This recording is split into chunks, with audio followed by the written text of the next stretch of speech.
Hello friend, welcome back to your favorite Toyota service repair and maintenance channel. I was browsing YouTube and I went over a video of self-proclaimed expert who was showing people or teaching people how to correctly install car wheel lug nuts. And this expert was putting grease on the thread of the lug nuts.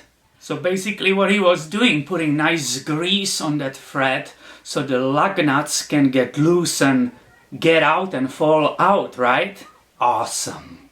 And I realized that it's not the first time I saw someone installing the wheels and tightening the lug nuts incorrectly. So I guess it's time for the video.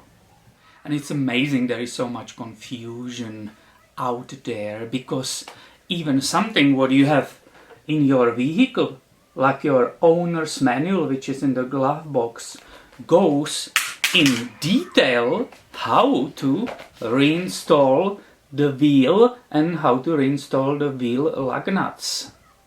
I have a Toyota 4Runner sitting outside, so let's go together and see step by step how it's done correctly.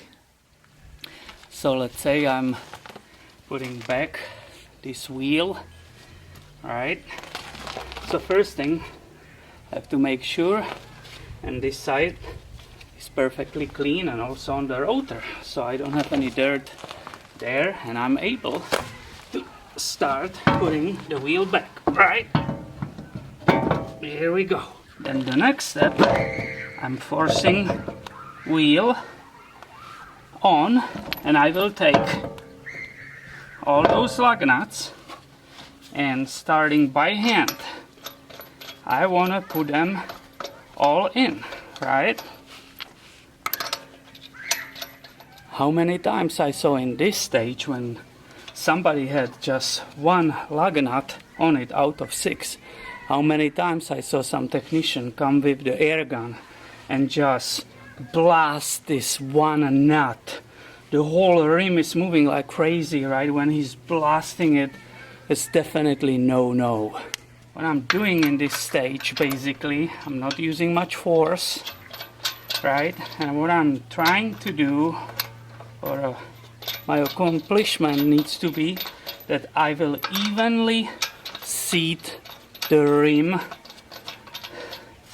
on that rotor, right? And I definitely can use that 21mm socket and nicely by hand only tighten all 6 lug nuts. Now if this was in the shop and the vehicle is on the lift, the technician can come with his gun, right? He has his air gun, but he needs to be using torque stick. And the torque stick is basically extension between the air gun and the socket. So you put an extension between, and that extension limits the torque. So in the case of this vehicle, the torque it's 110 Newton meters. So you will have like a blue or a gray torque stick. There are different colors for different torque. And he will bring the gun with that torque stick and start right here. So he will torque this lug nut. But then you don't follow this direction, that's wrong. You have to go, this will be the number 1, then he will continue number 2, then he will go number 3, then he will go number 4, then he will go number 5, and then he finally will torque the number 6. For our purpose demonstration, doing it here on the street, now I tighten those by hand as hard as I could so I can lower the vehicle. Alright. And now when the tire, the whole wheel is sitting on the ground, I can start the final tightening.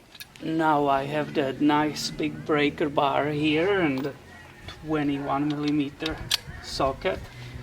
But how do I know that I will apply 110 Newton meter, huh?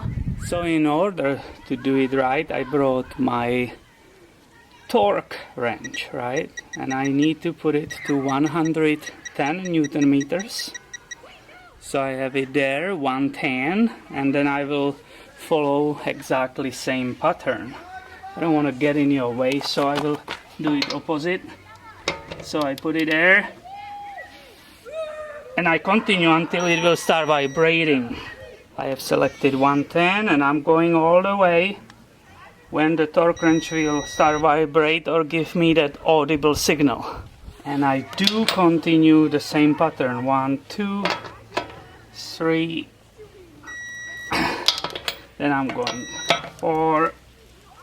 I know the torque wrenches are expensive, but if you don't have air tools, that's really the only way to tighten it correctly, using the torque wrench. And after I know that all the lug nuts are perfectly correctly tightened, I can install back this cap. Alright, perfect, done. And if you don't have a torque wrench, obviously you have to make sure that those lug nuts are really tight. You don't want to lose your wheel while you are driving. And please, no lubricating grease on the threads of the lug nuts. No way. And if you forget what we discussed in this video, you can always go back to your user's manual. So my friend, I hope you enjoyed this video. It was somehow educational. And please stay tuned and subscribe, because I have way more videos coming your way. Thanks for your time and have a wonderful day.